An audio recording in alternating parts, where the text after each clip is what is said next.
Meu nome é Ale Mujica Rodrigues. Eu vou estar aqui coordenando essa mesa maravilhosa com pessoas muito sexys. Esta mesa, como vocês sabem, de transidentidades. Cada pessoa na mesa vai ter 20 minutos para falar, conversar. E depois a gente vai ter 10 minutos para perguntas. A organização me pediu ser uma pessoa muito estrita com o tempo, para a gente poder sair depois e fazer nosso lanche, eu acho que vai ter depois, é isso? Acho que sim. E para depois também respeitar o tempo da próxima mesa. Então vamos começar com Lino.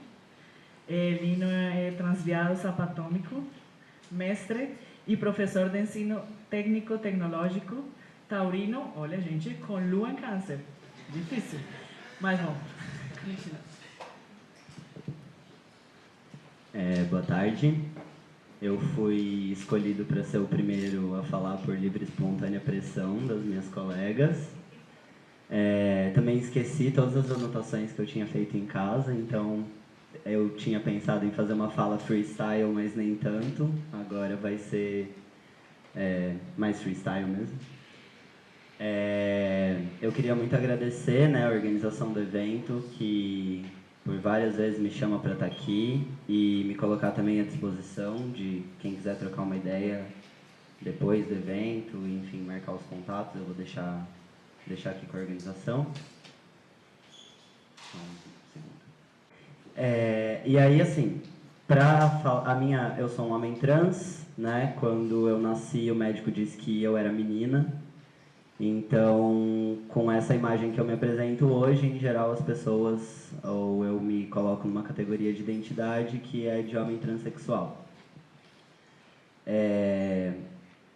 Durante a minha trajetória, eu fiz a minha transição de uma forma um pouco tardia, eu acho que eu já tinha 26 anos, então por 26 anos eu me reconheci como sendo uma mulher lésbica, e a partir de 26 anos para cá, eu tô com 29, então há 3 anos, 3 para 4 anos que eu fiz a minha transição. Eu nunca tive nenhum problema com o meu corpo em específico, eu não sinto ou sofro de nenhuma espécie de disforia, ou seja, eu não acho que o meu corpo está errado ou ele teve errado em algum momento. As questões que me fizeram passar por essa transição não foram em nenhuma medida o desconforto que eu sentia com o meu corpo, né? Era um desconforto que eu sentia ao tentar performar alguma coisa que estava dada para mim e que eu definitivamente não tinha a menor capacidade de performar aquilo. Então, assim, eu lembro nitidamente desde criança que eu me olhava no espelho e eu via, né, uma menina e às vezes eu tinha que botar saia e às vezes me cobravam que eu usasse salto. E eu me olhar no espelho e eu olhar para aquela imagem e eu achar aquela imagem absolutamente ridícula. Era ridículo, assim, era uma coisa de olhar no espelho e falar que coisa esquisita. E eu nunca entendi muito bem qual que era a esquisitice daquela imagem, sabe? Então, a partir do momento em que eu consegui entender... Eu lembro a primeira vez que eu vi uma mulher beijando outra mulher na boca, dando um selinho assim. E eu falei, meu Deus, existe essa possibilidade. Existe a possibilidade, eu não tenho que ficar beijando esses caras. Começa daí, né? É uma libertação, foi uma libertação. Mas em nenhuma... Eu já tinha visto drag queens, eu conhecia algumas drag queens, mas eu não conhecia pessoas trans. E pra mim nunca tinha passado pela minha cabeça a possibilidade de que eu não precisava ser aquela imagem estranha e ridícula que eu via no espelho.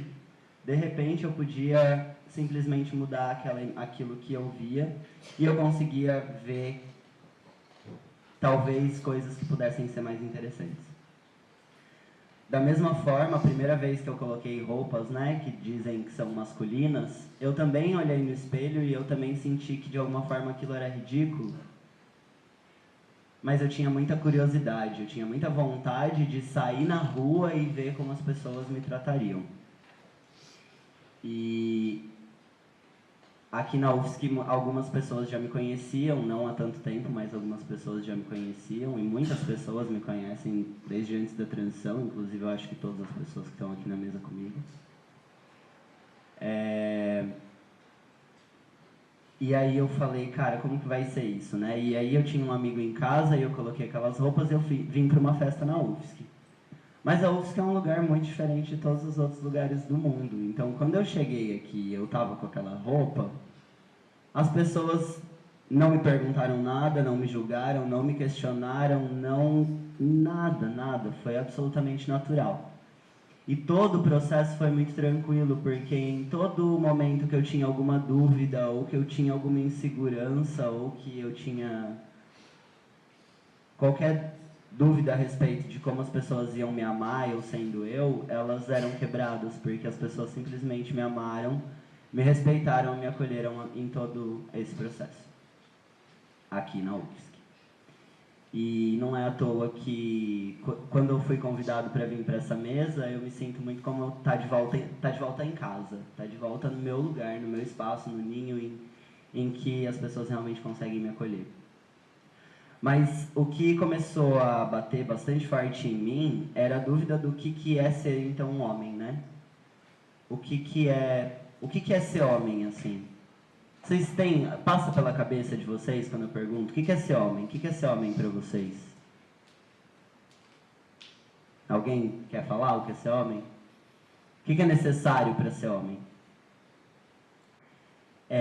O que eu, nessas coisas de pensar isso, eu cheguei mais ou menos nesses dois lugares. Um primeiro lugar que é um lugar estético, em que as pessoas olham para você, né, e falam, tá, aquela pessoa é homem. E mais do que esse lugar estético, é a estética que também fica apagada, né? Então é aquela estética que você carrega no meio das pernas também, ela é muito importante, né? Então algumas pessoas vão dizer que o que é ser homem é ter um pênis. Aí você pergunta, tal, e o cara que foi pra guerra, então, perdeu o pênis, ele deixa de ser homem? Não, porque ser homem é mais do que ter um pênis, né? É a questão da masculinidade. Bom, e aí eu cheguei num lugar em que eu tenho uma imagem que possivelmente é masculina, as pessoas já não me confundem como me confundiam no começo, mas a minha performance de masculinidade, que é uma outra questão, né, que é muito mais uma questão de como você se comporta, quais são os privilégios sociais que você conquista ou não, esses outros lugares eles mexiam um pouco mais comigo, porque ao mesmo tempo que eu me entendia confortável numa imagem masculina, ou no momento em que eu entendia que as pessoas não iam mais mexer comigo na rua porque eu não estava mais com uma imagem de mulher, e a partir do momento que eu não carregasse aquela imagem de mulher, as pessoas não iam mais mexer comigo na rua. Isso é mágico. Pra mim isso é mágico. Eu poder sair na rua e as pessoas não olharem pra minha teta é mágico. Sabe? Então, ao mesmo tempo que eu tinha muita vontade dessa masculinidade, eu comecei a questionar quais as vontades e de quais masculinidades eu tinha vontade, o que essa masculinidade me trazia, tanto de privilégios quanto de lugares sociais que eu não gostaria de ocupar. Então, uma masculinidade que fosse hegemônica, eu não gostaria de ocupar. Uma masculinidade que eu não pudesse beijar o meu pai e andar de mão dada com meu pai no meio da rua não era uma masculinidade que eu gostaria de abraçar. E aí, essas categorias dentro de um corpo hoje masculino, o que permeia muito a minha masculinidade é o quanto eu posso feminilizar essa masculinidade, e não no sentido de atribuição do que é valor de masculino ou de feminino, mas de como que essa minha transição de gênero, ela tem justamente a capacidade de mudar as estruturas que estão dadas, tanto para aquilo que está dado para mim como mulher, quanto aquilo que está dado para mim como homem. Quanto tempo eu tenho?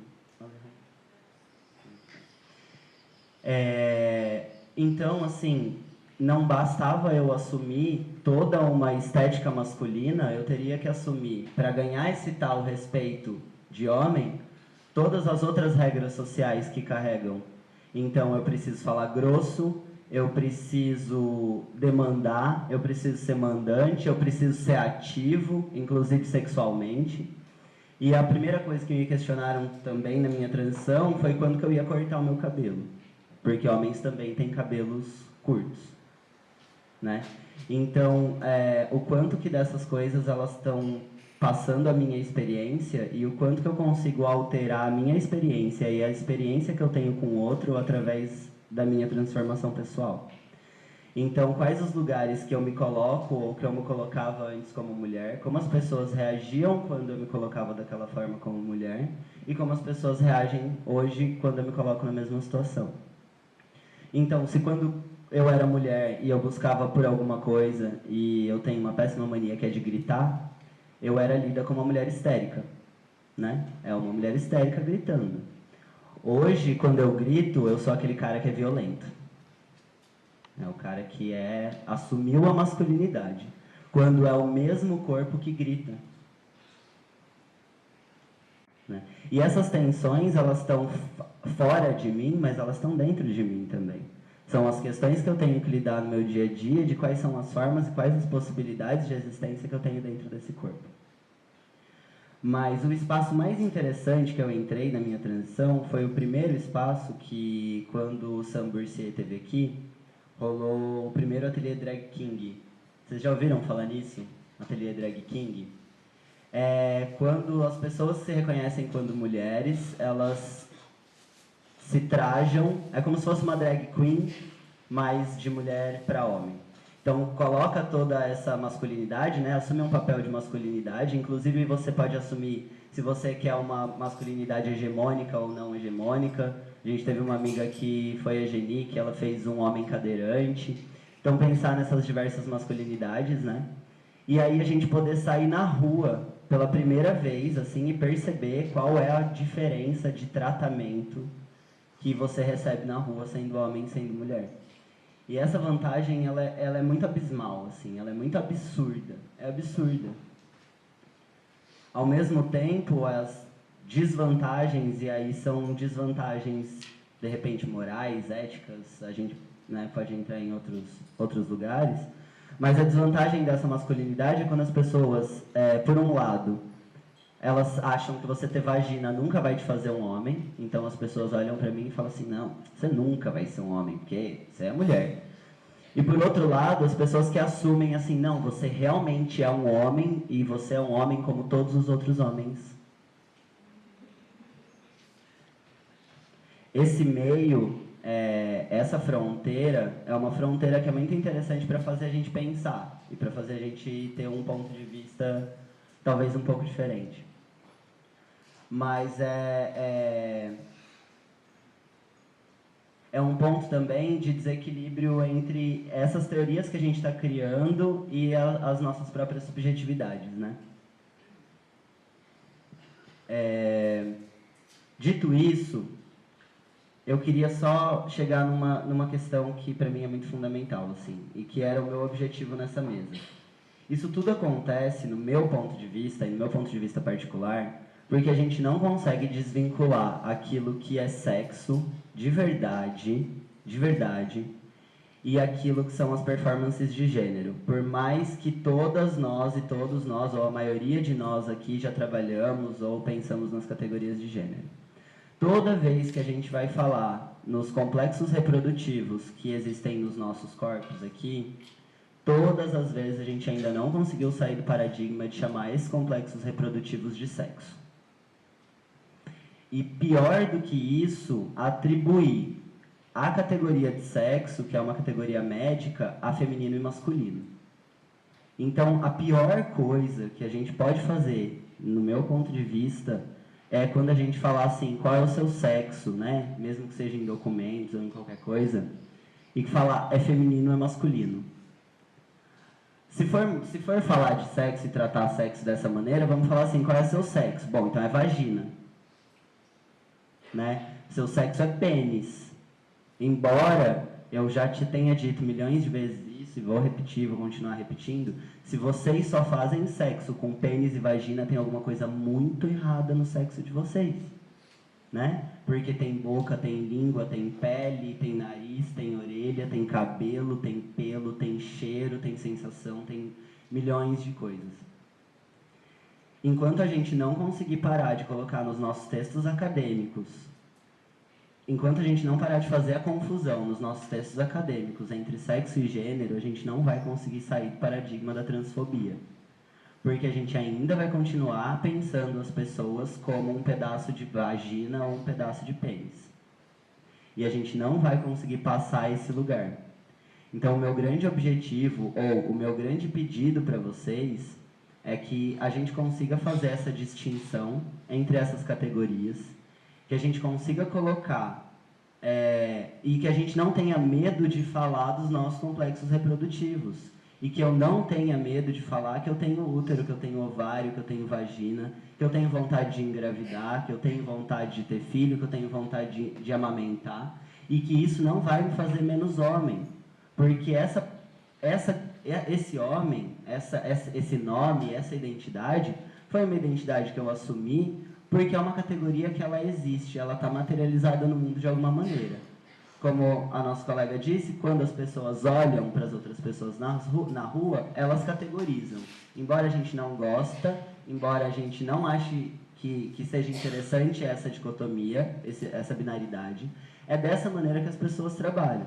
Então não adianta eu vir aqui, como eu brinquei na minha apresentação, falar que eu sou um trans, viado, sapatômico, porque se eu trouxer essa categoria para as pessoas que não estão estudando gênero, elas não vão entender nada.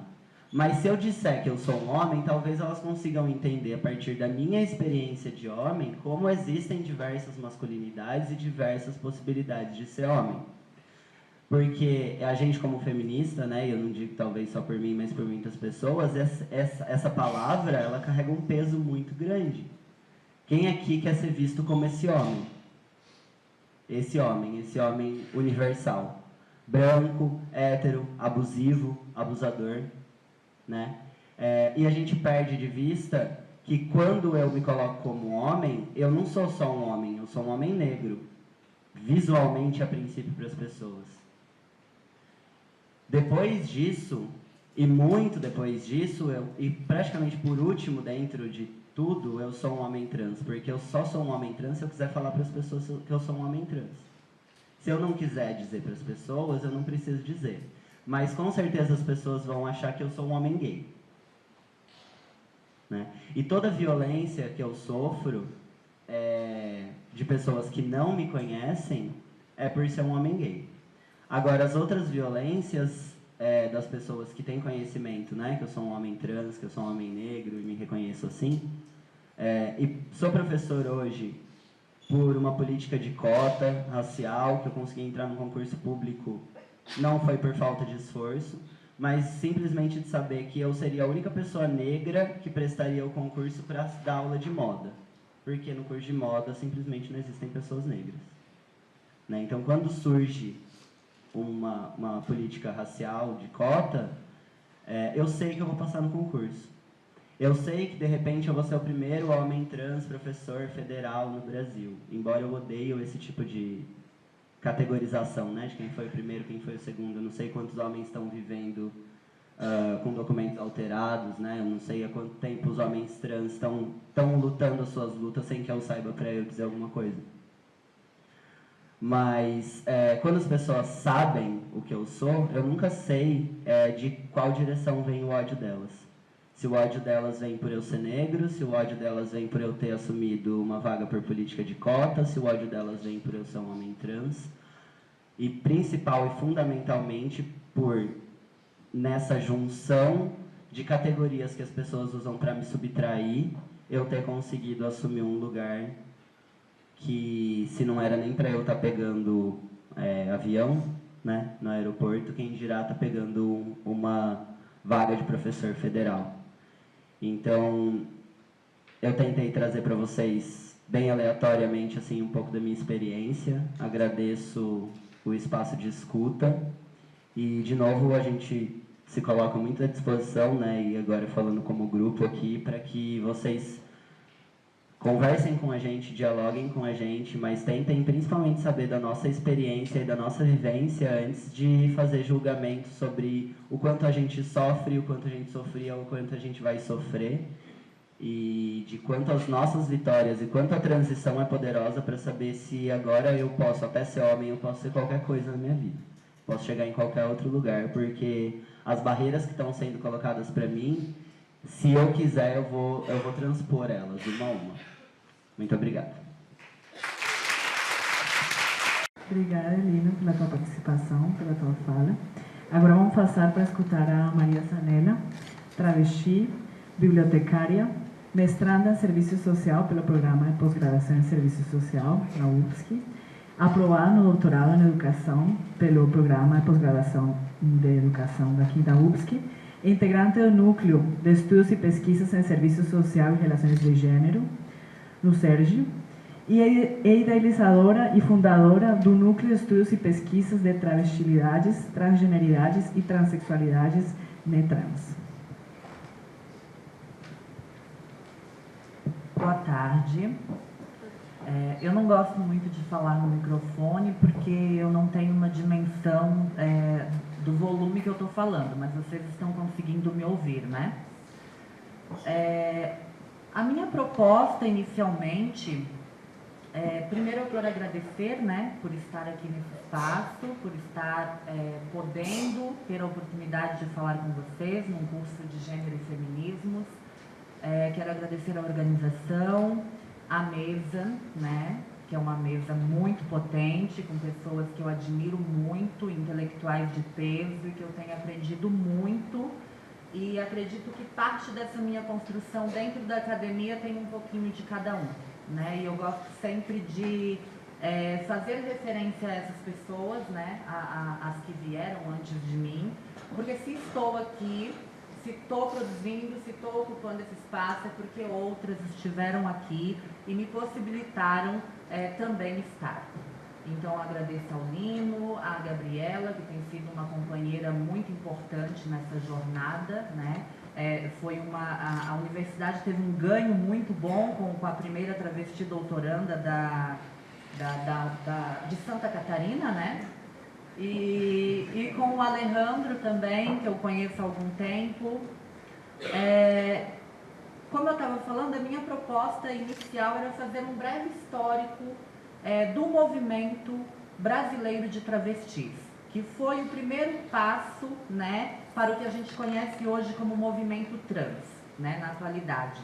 Então eu gosto sempre de demarcar quem foram as pioneiras, quem estavam lá na linha de frente, né, no conflito, combatendo e batendo no peito, para que hoje estejamos aqui, né? A gente está aqui hoje graças às travestis, e isso é muito importante que todas nós saibamos, né? Historicamente, a palavra travesti, ela surge numa perspectiva médica, né, da sexologia, e era usada para designar aquelas sujeitas que se travestiam, né? Então tinha muito esse olhar médico para os corpos das travestis, né? Como sujeitas vistas como homens à época, isso lá no ano de 1910, né, quando surgiu esse termo. Então tem essa carga médica inicialmente. O termo travesti, ele se populariza no Brasil, ele não surge no Brasil, né? O primeiro momento que surge a palavra travesti é numa obra de um escritor chamado Magnus Hirschfeld, não sei se pronuncia assim. Então surge nesse primeiro momento, né? No Brasil, essa identidade se populariza na década de 1960, na década de 60 do século passado, como fenômeno do travestismo, e também entrando no Brasil ainda com essa carga médica, né? Com esse olhar médico para os corpos dessas sujeitas.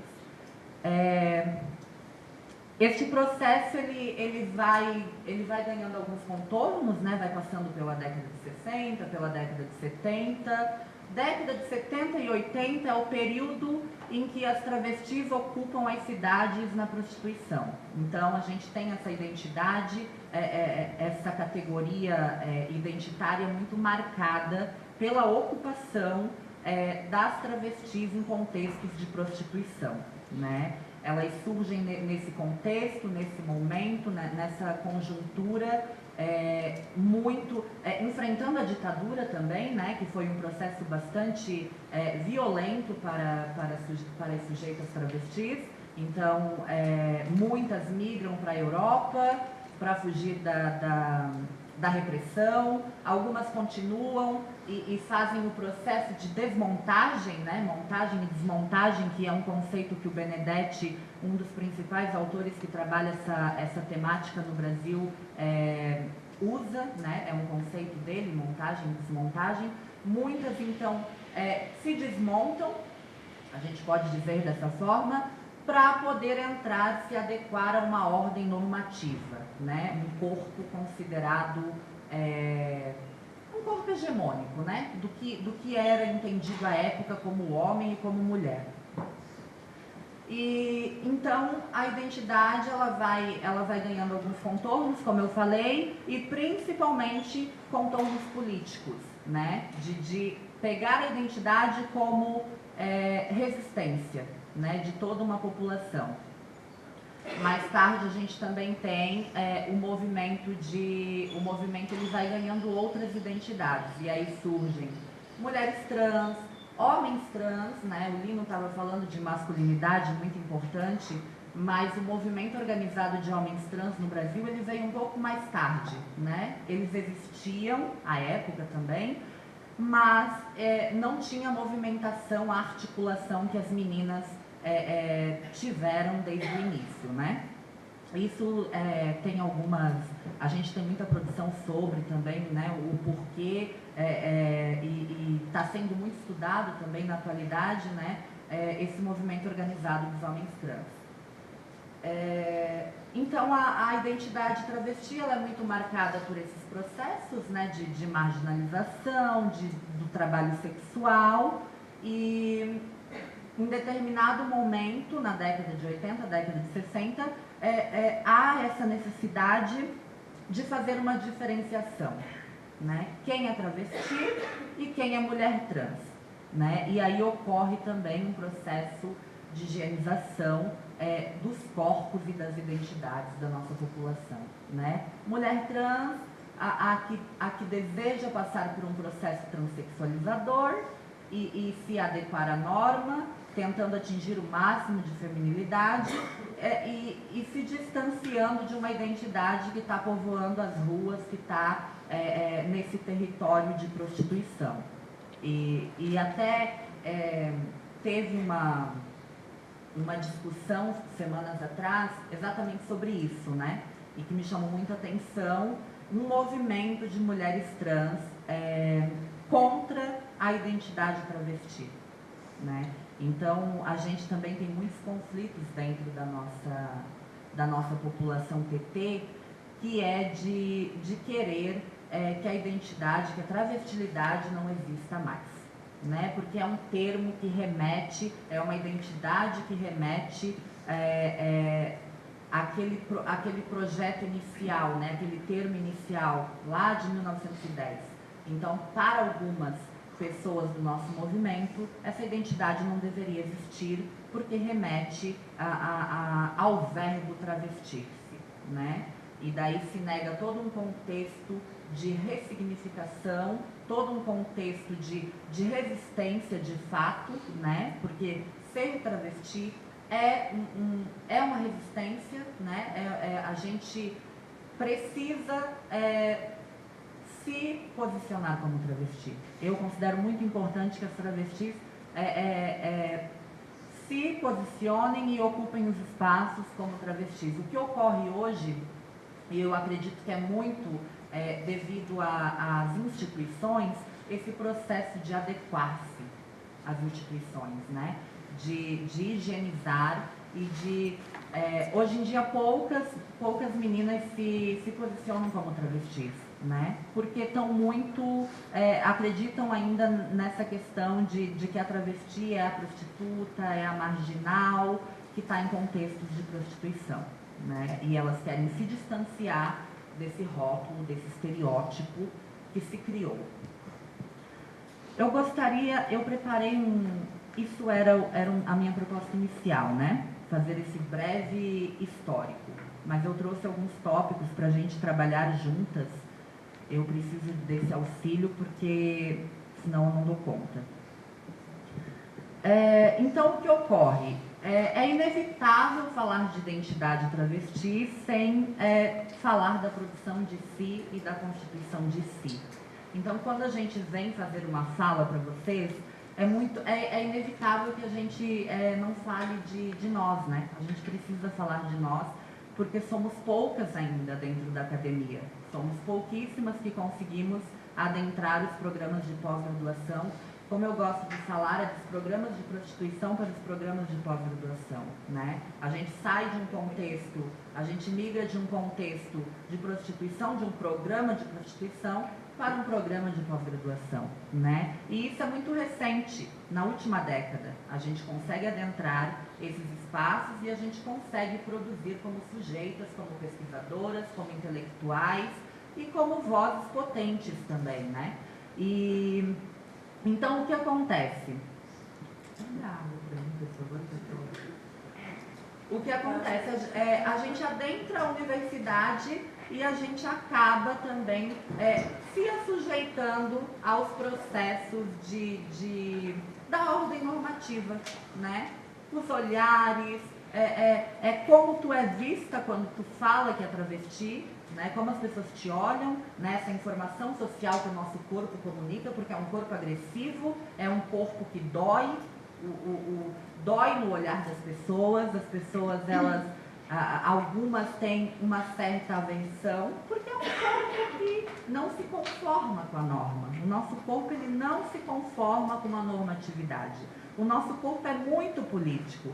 E devido a gente vir, muitas de nós, da prostituição, dessa relação com a prostituição, desse lugar que muitas vezes também nos constituem como sujeitas, a gente tem outros códigos de conduta. Então, quando a gente adentra a universidade, a gente vem com esses códigos de conduta que a gente traz desses contextos de prostituição, né? Algo que eu gosto de falar muito, a política do escândalo, né? A gente fala alto, a gente se expressa de uma forma que para muitas pessoas é agressiva, a gente fala de sexualidade sem nenhum problema, abertamente, em público, em qualquer lugar, porque é da nossa trajetória, né? E isso choca as pessoas, isso traz um choque de realidade, porque as pessoas, elas ainda tá muito no senso comum, né? E por não conviverem com travestis também, que a gente tá somente na noite, na rua, na esquina, na pista, na prostituição, e esse é o nosso lugar, né? Então, quando a gente vem para cá, quando a gente se institucionaliza, né, como sujeitas também de direito nesse espaço, porque a gente tem o direito de estar aqui, né, e a gente precisa estar aqui, existem esses conflitos, né, para além das disputas no campo teórico, porque isso também é uma outra discussão, que é algo que a gente tem enfrentado muito aqui dentro, ao produzir sobre si. Mas não é somente uma produção de si, não é somente uma escrita de si, né? E eu posso falar com propriedade em relação ao programa que estou atualmente, né? O programa de pós-graduação que eu faço parte. A gente encontra muita dificuldade, inclusive, nos campos que se dizem progressistas, em núcleos que estudam gênero, e por isso surge e nasce o Netrans, né? Um núcleo idealizado por mim e pela Gabriela, né? Que tem como fundadores e fundadoras a comunidade trans da Universidade Federal de Santa Catarina. Então, esse núcleo, ele surge como uma resposta aos enfrentamentos políticos, né, que a gente tem aqui dentro, e como uma forma também de se posicionar e de produzir conhecimento. Não somente sobre nós, porque o nosso núcleo é um núcleo voltado para as identidades trans, né? E isso a gente teve um diálogo muito intenso, né, de como seria esse núcleo, de como faríamos. Ainda estamos em diálogo. Como vocês podem ver, a gente já tem um banner aqui, né, o primeiro informativo do nosso núcleo, né, publicizado. E então ele nasce desses enfrentamentos políticos e de toda essa dificuldade que as pessoas, que a comunidade acadêmica tem de nos receber e de nos reconhecer como intelectuais, como produtoras de conhecimento, como sujeitas políticas, e que trazemos as nossas especificidades para esse espaço. É o que eu sempre falo, a gente não tem, nós enquanto pessoas trans e travestis, não temos que nos adequar à ordem da universidade. É a universidade que precisa se adequar às nossas especificidades, porque a nossa universidade, ela se diz plural, né? Mas na prática ela não diz sobre essa pluralidade que é comunicada, que tanto é falada, né? Então, a gente tem o apoio da Olga hoje, que é uma aliada essencial para a gente, a professora Olga Regina da enfermagem, e a gente consegue ainda ter algumas aliadas dentro da universidade. E a minha transição de áreas, né, a minha mudança de áreas, ela diz muito sobre isso, né, sobre os conflitos dentro da instituição, né, porque eu sou bibliotecária, serei mestra em serviço social e doutoranda em educação, né, e daí as pessoas me perguntam, mas por que tu mudou tanto de área? A resposta é essa, porque aqui dentro a gente trava muitos conflitos e a gente precisa respirar. A gente precisa de sanidade mental. A gente precisa estar ao lado de quem anda com a gente, de quem apoia a gente e se mostra solidária à nossa luta. Então, se o Netrans nasce hoje, ele nasce, obviamente, porque é uma iniciativa nossa, mas ele nasce também porque tivemos o apoio de pessoas como a Olga, né? E agora indo para o doutorado, se estou indo para o doutorado, é porque eu também tive o apoio de pessoas que caminham ao meu lado, ao nosso lado, enquanto comunidade, e nos possibilitam alguns acessos, né, que não teríamos se não tivéssemos pessoas aliadas. Então é muito importante deixar isso registrado, né? Eu trabalho, na minha dissertação, eu estou trabalhando muito com as dimensões estéticas e éticas da corporalidade travesti, né? E que é algo que diz muito sobre a minha mudança de áreas, né? Também, que eu gosto de falar dessa forma. Do que exatamente esse corpo nosso comunica, né? Quais são as dimensões estéticas e éticas, né? O que a gente produz de ética na pista, na prostituição, e o que a gente traz dessa conduta, desse código de conduta da prostituição para dentro da universidade, né? Quais são os limites, quais são as fronteiras dessas condutas, né? Como que as pessoas lidam com os nossos corpos transitando dentro da universidade. Só 5 minutos. Outra questão que eu gosto também de trabalhar bastante é a questão que eu chamo da consciência e autonomia, né? Porque uma coisa, e isso estava muito presente quando eu fui me descobrindo, né? Não me descobrindo, mas quando eu fui entrando nas instituições como travesti, né? Porque inicialmente eu entrei dentro da universidade e eu conheci um universo totalmente diferente. Eu sentia a necessidade de falar que eu era mulher, por exemplo, né? De não falar que eu era travesti.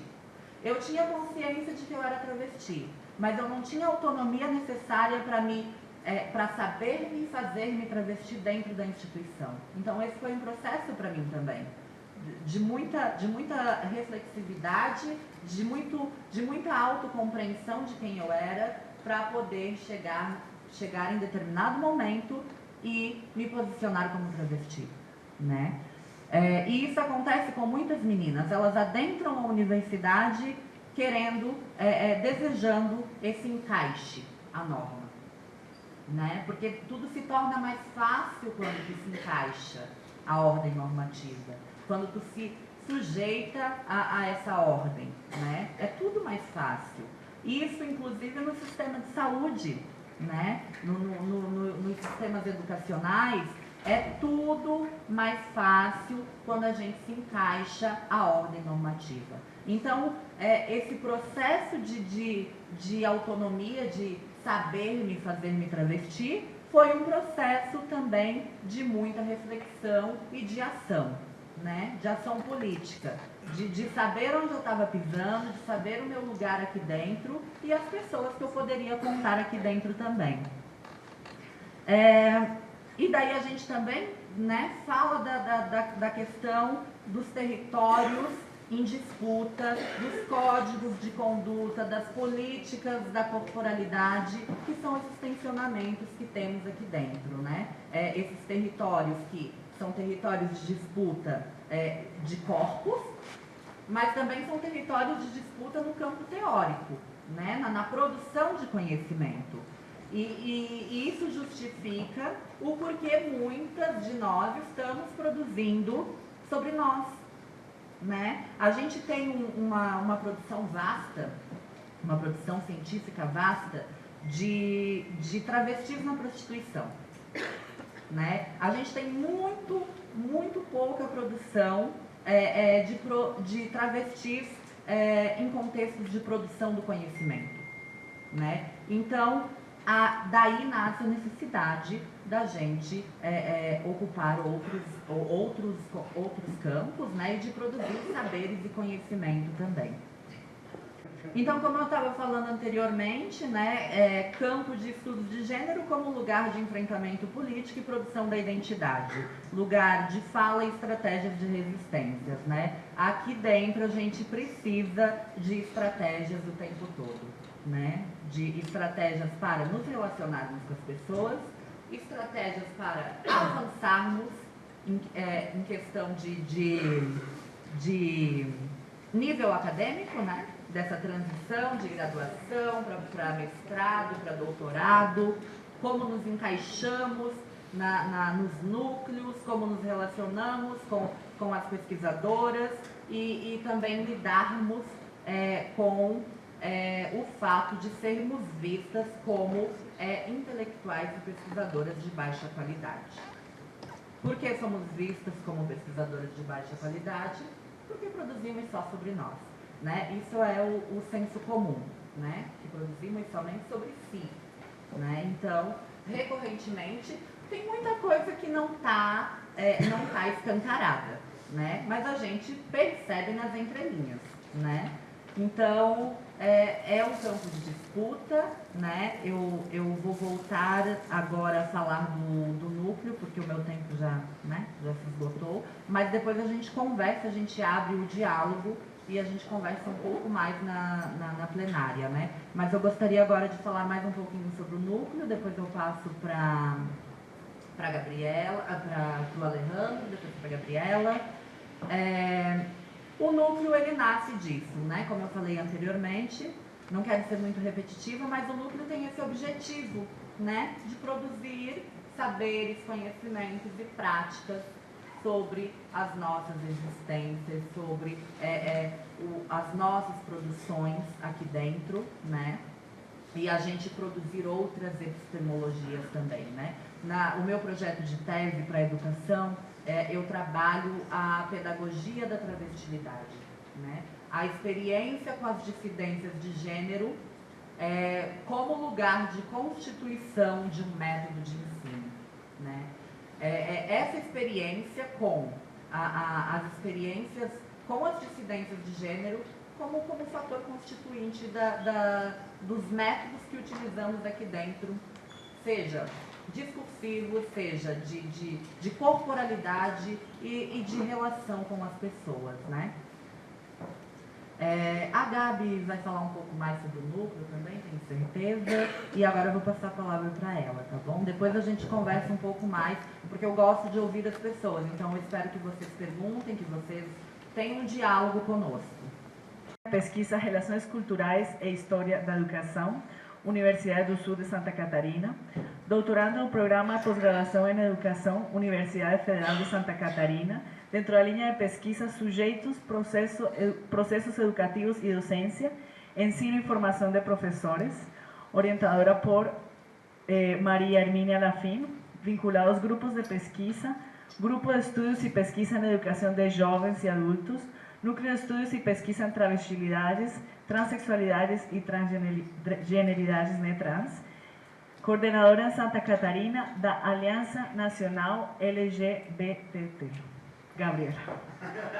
Por favor.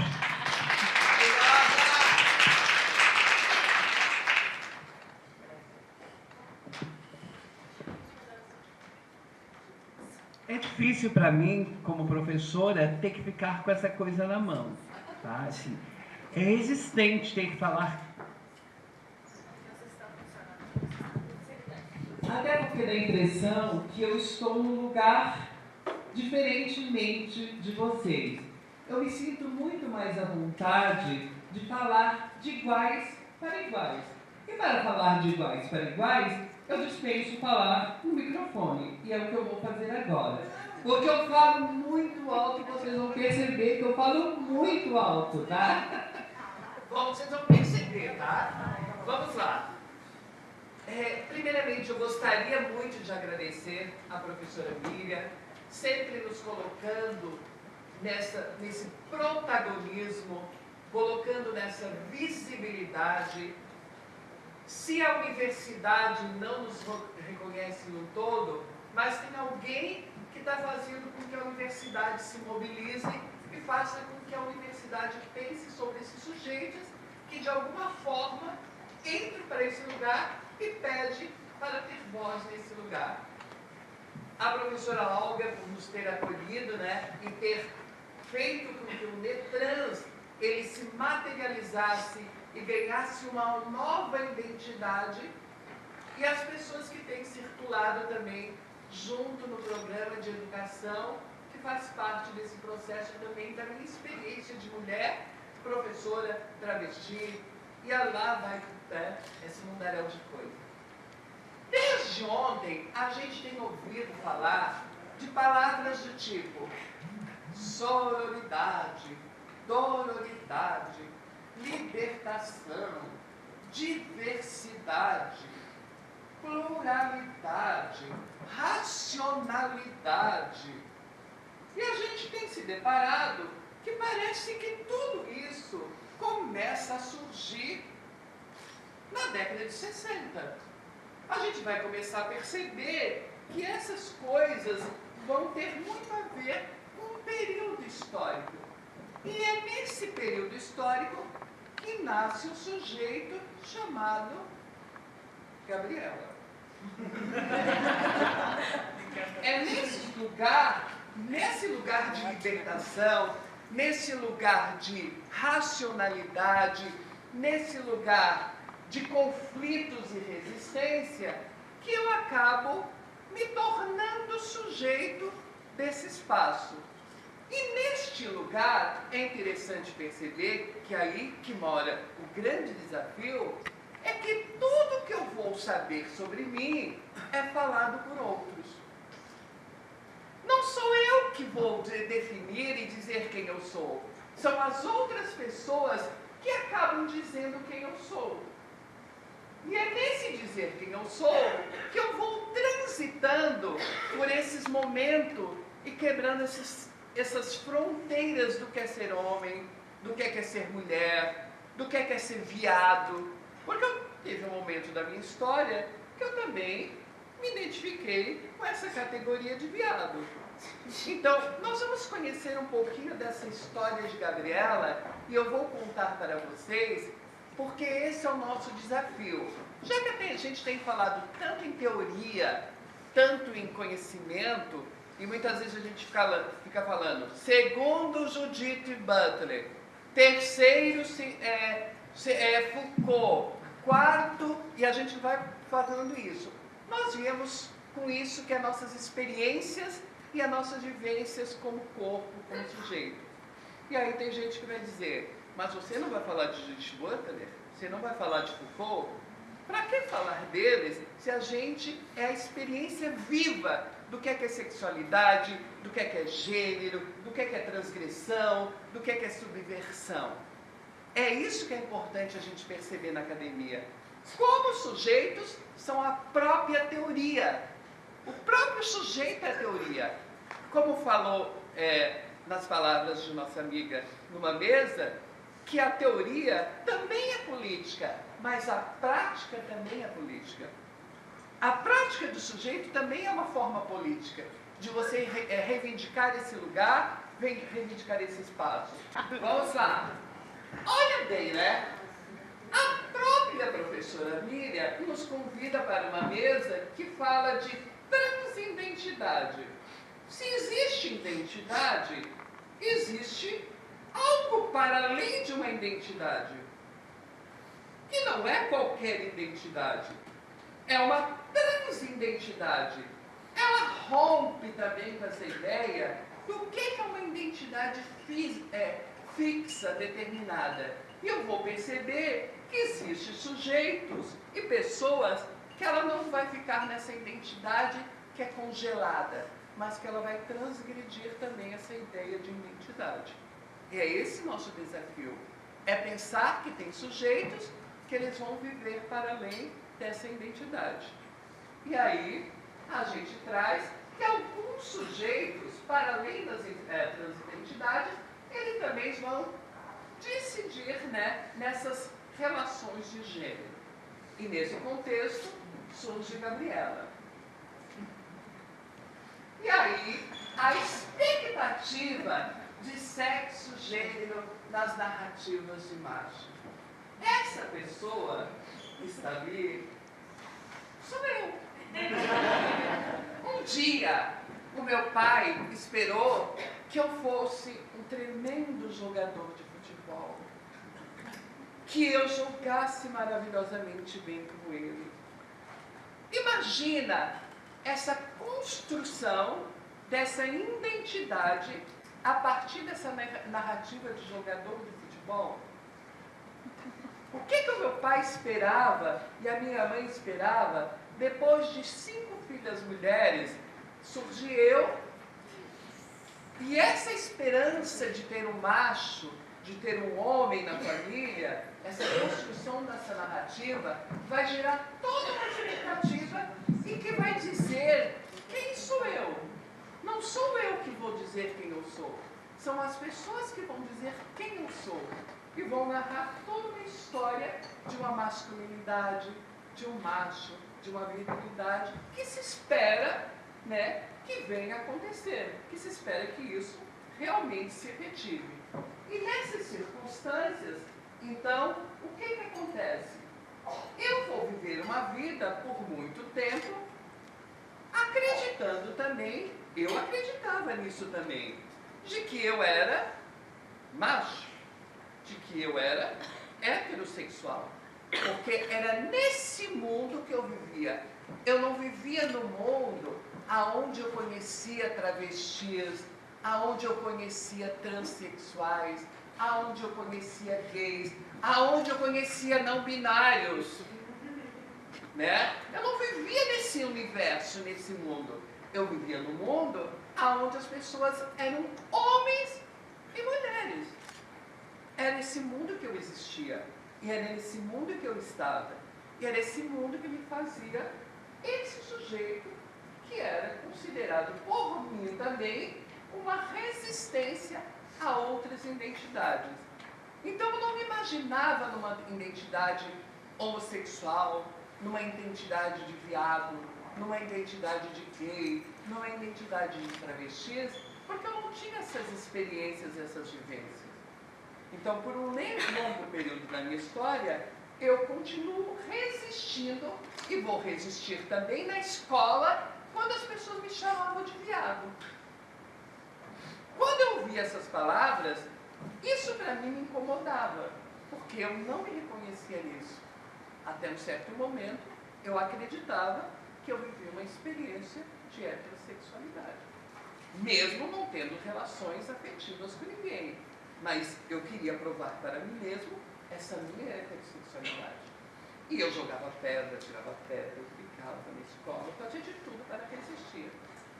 Mas as palavras que mais me afetaram enquanto sujeito, diferentes de muita gente, foi 2 palavras que eu convivo, e até hoje ela ainda soa na minha ideia, que foram 2 palavras na minha história de vida, na escola especialmente, que foi a palavra mané mulher e mulherzinha. Eu convivi com essas palavras e eu não entendia por que as pessoas me chamavam de mané mulher e de mulherzinha. Que é diferente de chamar de viado. Você perceba que chamar de viado é uma coisa, agora chamar de mulherzinha e de mané mulher é outra coisa. E é essa outra coisa que vai me aproximar com essa questão de gênero. É essa coisa que me diz que eu também não tenho essa identidade homossexual, que é esse outro lugar que me faz também pensar o que é ser uma mulher. Porque essas pessoas tanto me falam que eu sou mulherzinha, que eu sou mané mulher, então alguma coisa eu tenho dessa mulher e desse sujeito que vai se transformar em Gabriela. Aí, nessas experiências de vida, todo o meu guarda-roupa de sexo gênero era para se comportar como um menino de verdade. E eu acho que em nenhum momento eu posso dizer assim, ai, eu nasci no corpo errado, nessa narrativa do corpo errado. Ai, eu sempre fui mulher. Porque se você olhar, você vai dizer, Gabriela nem sempre foi assim, nem sempre nasceu assim. Não é? Se você olhar, todas as minhas vestimentas do meu guarda-roupa, ele, de alguma forma, me colocava no lugar de menino. Era esse o lugar que me colocava. Não é que eu me colocava, é que as outras pessoas me nomeavam. Eram elas que diziam como é que eu tinha que me comportar. E eu acabava, dentro desse padrão, dentro desse guarda-roupa, ter que atuar performaticamente. Se existe uma performance de gênero, também existe uma performance de gênero da masculinidade. Porque eu também tinha que atuar conforme o menino. E nessas circunstâncias, eu também acreditava e passava a perceber que era nesse lugar de menino que eu existia. E desse lugar de menino, e aí chega na escola, né? Que é aquele desafio que a gente discute a escola. Aonde que tu começa a ser o diferente? Porque até então você perceba, de bebê, de criança, menino, eu vivia basicamente com a família. Esse meu meio, era essa minha sociabilidade. Chega esse momento que eu tenho que ir para a escola.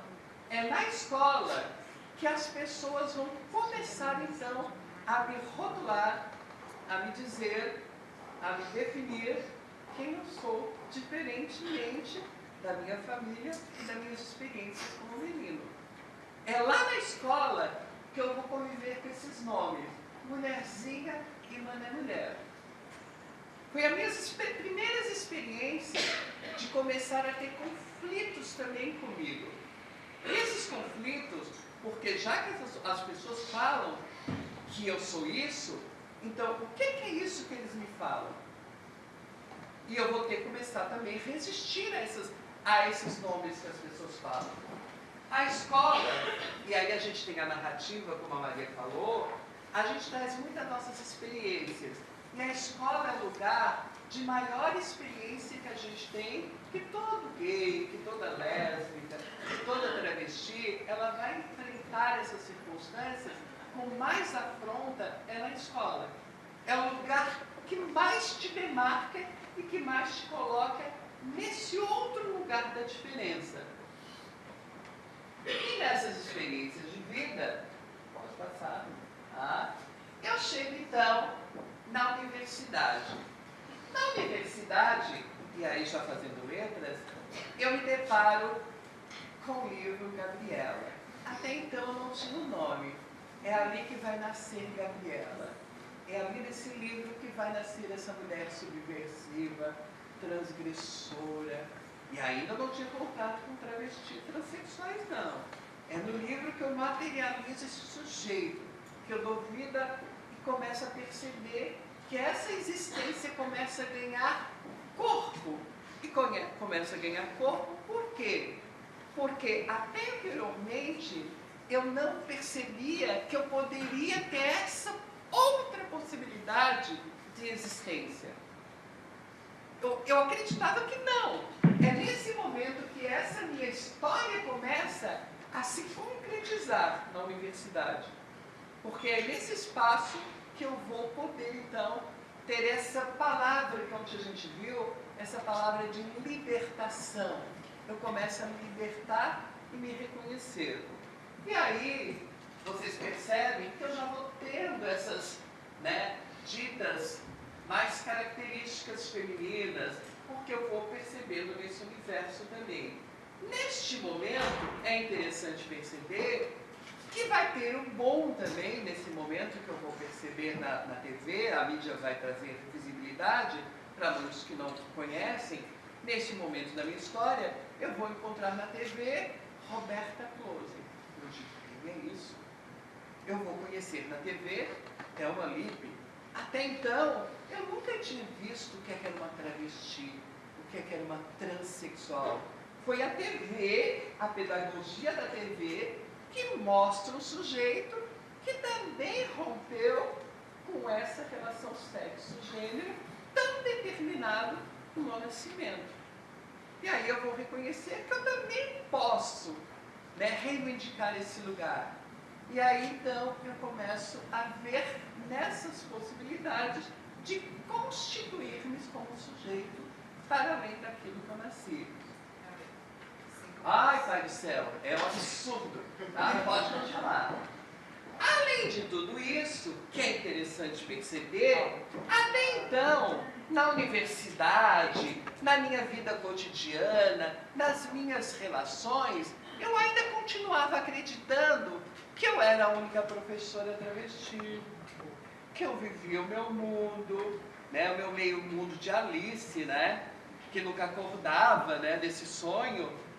Mas eu chego um momento que eu entro em contato com o movimento de travesti transexuais. É aqui que vai vir um boom, que vai vir uma mulher empoderada, que vai vir uma mulher política, que vai vir uma mulher que vai dizer não, né? Não é assim não. Vamos mudar essas estruturas machistas, sexistas e vamos pensar que há outras formas também da gente poder existir.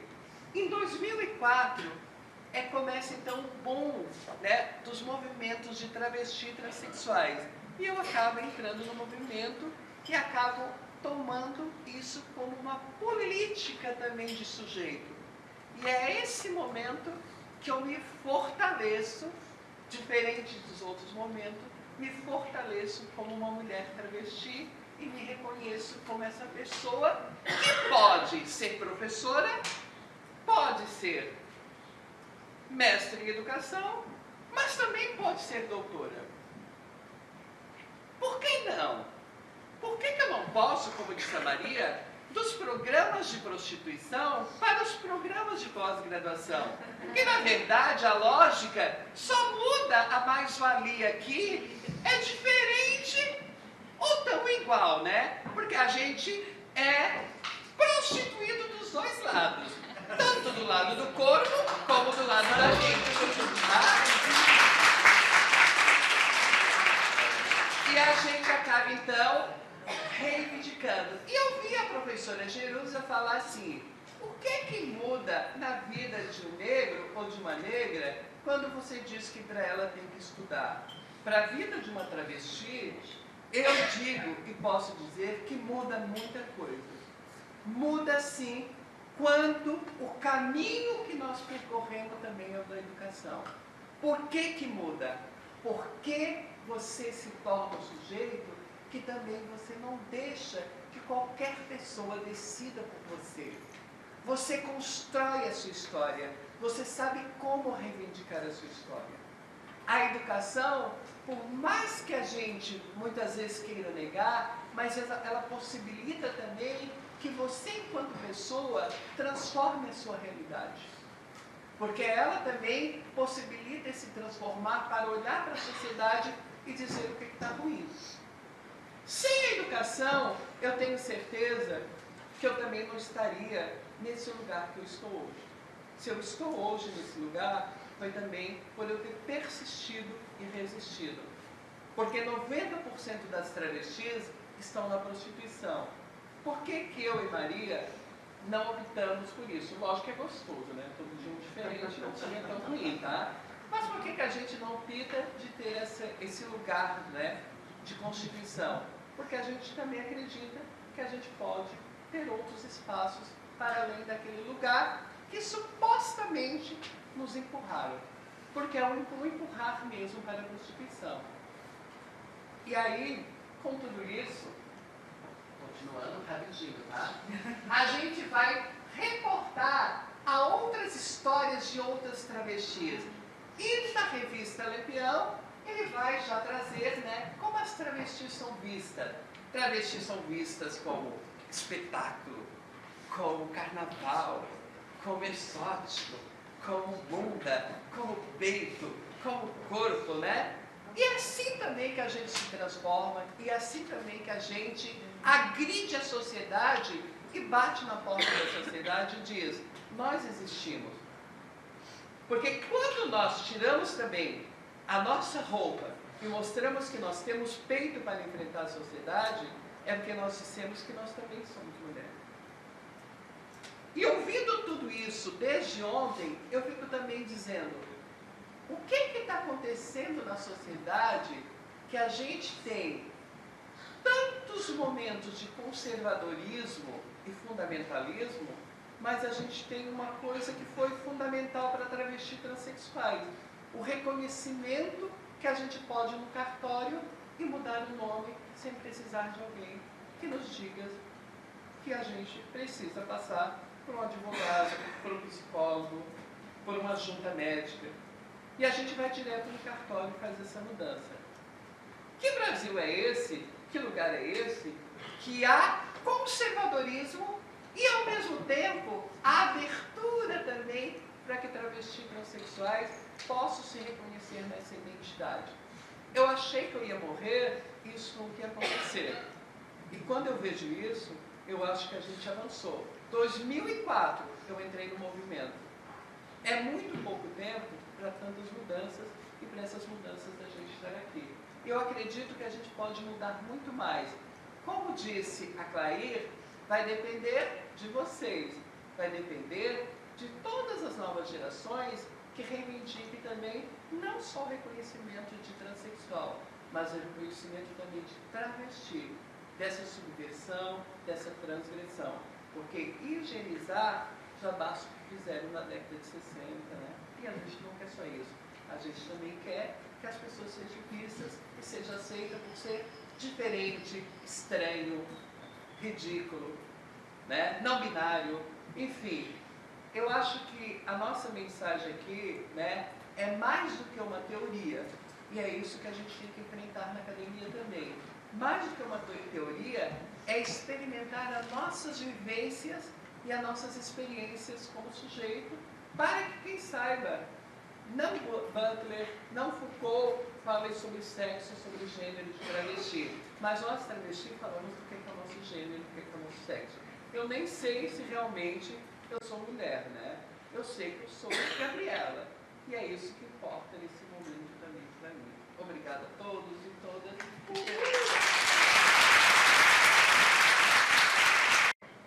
Vocês me conheceram também, já faz um tempo, e faz um tempo também conheço vocês. E eu queria também chamar a atenção algumas coisas que vocês conversaram e trouxeram para a gente começar esses 10 minutinhos de diálogo e de discussão. Então, pensar um pouco algumas categorias que eu elenquei aqui, que eu acho importante a gente considerar com relação a questões de gênero e de sexo, a questão da leitura social, muito importante, que vários de vocês trouxeram aqui, e como é que a gente realmente é sempre construído através da outra pessoa, do olhar do outro, né?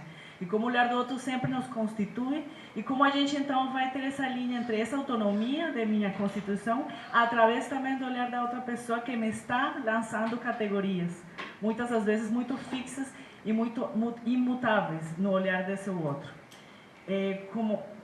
Com certeza a questão do corpo como um espaço político de re-existência e também o corpo como uma forma de prática, uma política, né? Como diria, tipo, o corpo é político e o corpo também é uma forma de resistência e de reconhecer outras formas de realidade e outras formas de a gente se posicionar neste mundo, né? Muito importante também trazido a questão da interseccionalidade, a gente sempre pensar nisso, que nossos corpos também eles passam outras categorias, outros marcadores identitários, o gênero também, mas passa também uma questão de classe, de raça, uma questão migratória que eu trago para vocês, você é uma pessoa que não é brasileira, eu sou da Colômbia, uma questão de corponormatividade, também pensando as pessoas com deficiência, que são trans, e as pessoas também trans que são gordas, então pensar também nessas outras categorias que nos perpassam e como elas também vão nos modelar ou vão nos permitir também essa autonomia e essa existência no mundo, né, e na sociedade. Também pensar esse sexo e gênero como expectativas sociais, que muito bem a Gabriela trouxe, e como é que isso também nos vai conformando e como a gente então vai conhecendo outras realidades que nos permitam também nos soltar daquilo que aparentemente é o que nos pertence, mas realmente não nos pertence a nós, pertence às pessoas que estão com nós, no caso a família, a escola, a universidade e outras instituições também como a instituição religiosa. E finalmente queria trazer um pouco assim, eu achei muito interessante a política que tu trouxe e coloquei a política o choque. Eu acho que às vezes a gente faz muito essa política, a política é o choque mesmo. De entrar nos lugares e a gente incomodar as pessoas. E eu acho essa política bem importante, essa política do choque mesmo, porque é uma política que chama a atenção. Muitas das vezes a pessoa se questiona quem que são essas pessoas que estão ali, por que eu me estou incomodando? E através desse incomodo, eu acho que é interessante a gente partir dessa diferença pela própria diferença a gente construir-nos através disso.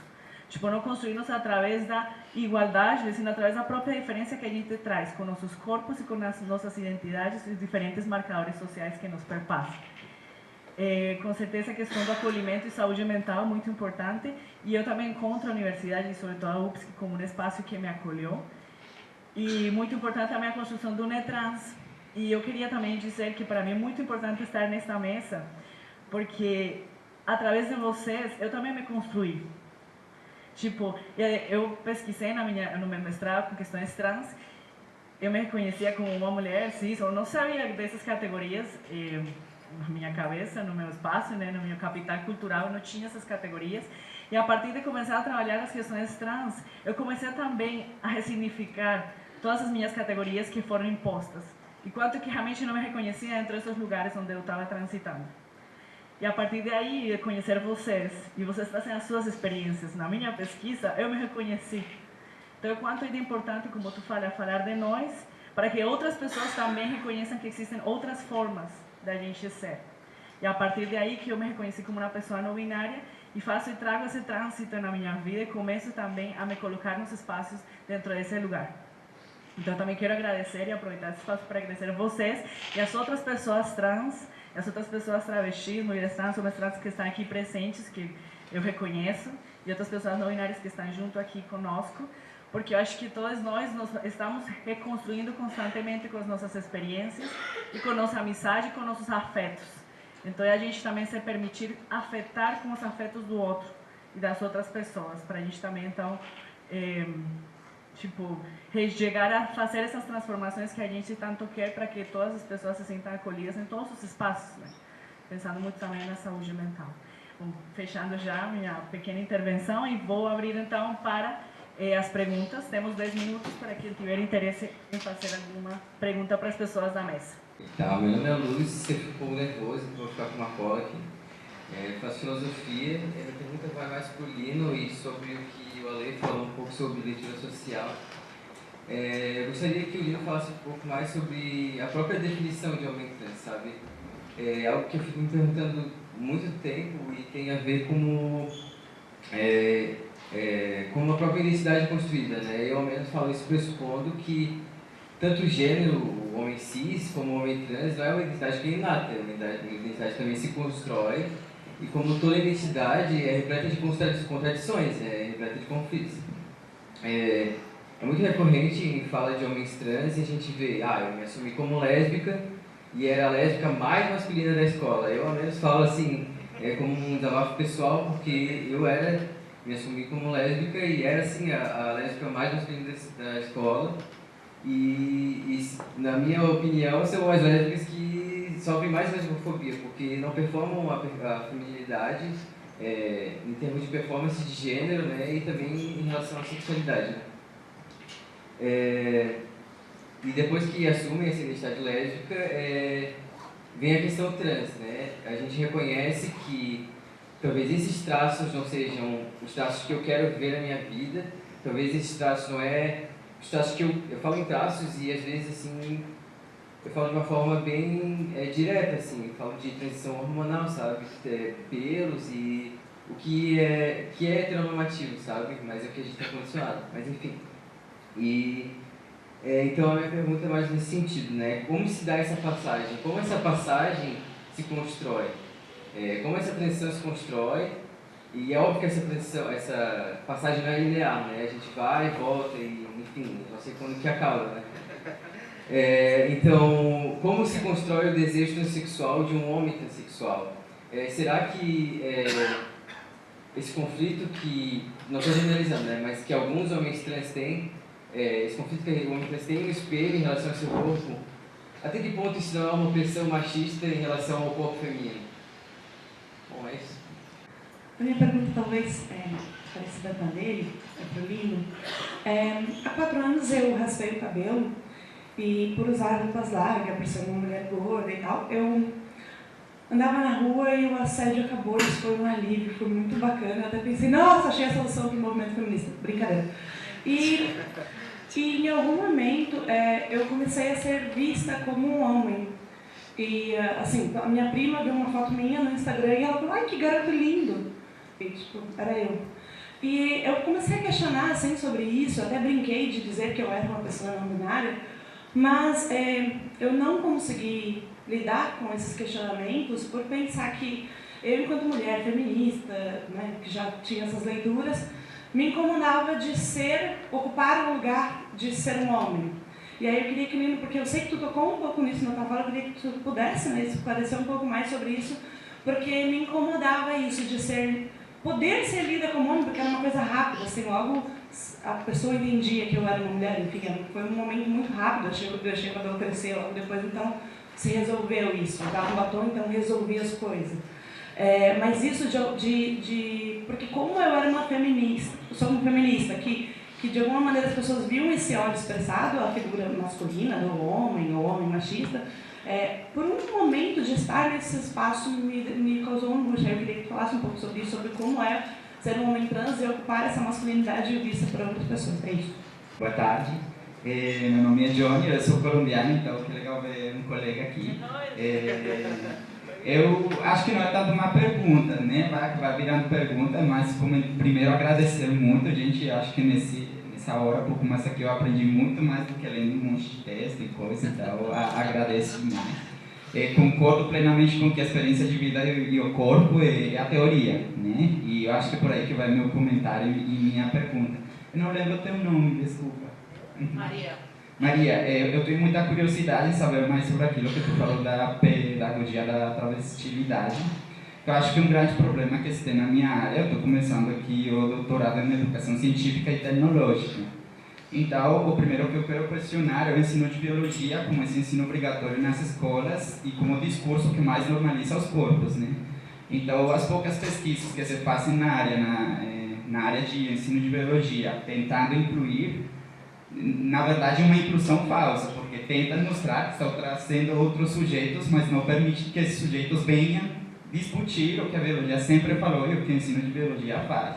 Então, meu interesse na minha pesquisa que eu vou começar é escutar as experiências, a teoria, né, esses corpos, e ver como pode não só ser incluídos, e sim questionar essa biologia e esse ensino de biologia tradicional. Vai por aí meu projeto.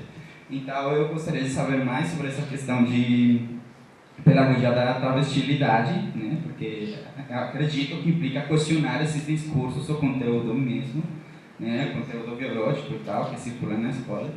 E coloco só o exemplo da tua fala, Gabriela, quando tu falou que tu nasceu de novo em algum momento, aí tu já está questionando a biologia, né? A biologia fala que eu nasci uma vez, cresci, me reproduzi, para eu ser um ser vivo de sucesso biológico, eu tenho que me reproduzir, né, e morrer. Aí quando tu traz tua fala, tua experiência de vida, falando nasci mais de uma vez, tu está questionando o discurso biológico. E eu quero levar essas questões para a biologia e permitir que esses discursos circulem lá. Então eu espero ainda continuar aprendendo muito mais de vocês, vou precisar muito do contato com vocês e gostaria mais de escutar essa questão. Obrigado. Boa tarde, eu sou o Rodrigo, eu sou do programa de pós-graduação em Serviço Social junto com a Maria. E queria fazer duas perguntas, né? A primeira é sobre o que ela falou da travestilidade, desse conflito que existe com as trans, e entender um pouco sobre isso. E aí uma hipótese talvez seja a questão do apagamento dessa identidade por conta de não querer se vincular à prostituição, enfim, não sei se passa por esse viés que eu tenho a dizer. E a outra é sobre, e aí vai para a mesa toda, de que forma que vocês se relacionam com os partidos de esquerda nesse debate, que eu acho que é bem importante.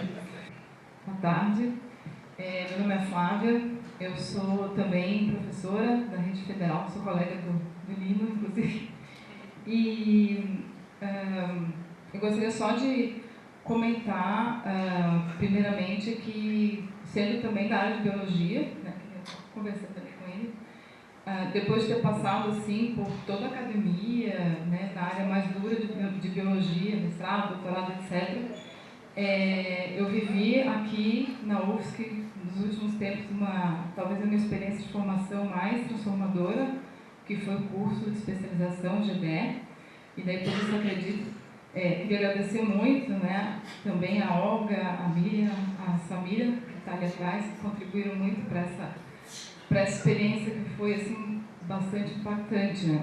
E saindo dessa experiência, a gente se volta novamente para a escola e se pergunta, né, como eu estou fazendo a minha prática, né, pedagógica.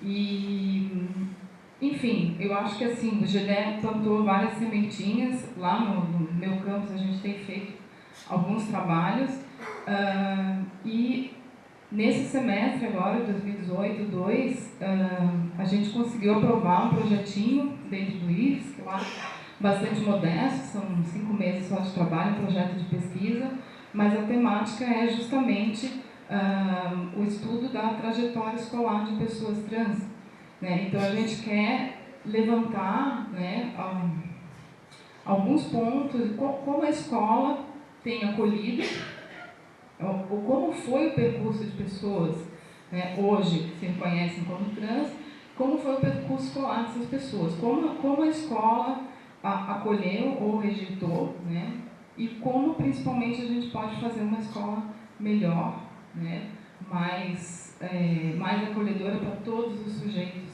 né, para toda a diversidade, para toda a singularidade que a gente convive. Então, eu gostaria, assim, tem colegas aqui, professores, né, pessoas que estão na área da educação, se pudessem dar uma opinião, né, de como a escola poderia contribuir, né, com essas trajetórias. Tá bom? Muito obrigada. Boa tarde, eu me chamo Guilherme. Primeiramente, gostaria de parabenizar a mesa. Nossa, explanação excelente. Eu sou lá do Paraná, do interior do Paraná, da UniOeste, Universidade Estadual do Oeste do Paraná, de Francisco Beltrão.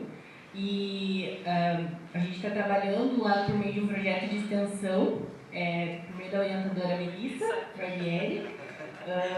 Ela falou muito bem de vocês, e nossa, e fala lá com eles, conversa lá com eles e tal. Então, a gente está num projeto de extensão chamado Projeto de Promoção de Cidadania Trans, Direitos Humanos, Sexualidade e Gênero. Então, a gente está fazendo uma rede de apoio em toda a comunidade, toda a cidade de Francisco Beltrão, com a Polícia Militar, com a Prefeitura, com a Unidade de Saúde, para trabalhar com as transexuais. E a gente também promove estudos tanto de pesquisa quanto de campo, com as transexuais lá na cidade de Beltrão. Então, uma das coisas que a gente está muito deparando é com o conservadorismo, com o regressismo da nossa cidade lá, por N fatores. Né? Elas são, em seu nome de maioria, prostitutas. Nós temos 18 acadêmicos que estão participando do projeto de Direito, de Serviço Social, do Direito, e mais a Isabela, que está aqui também.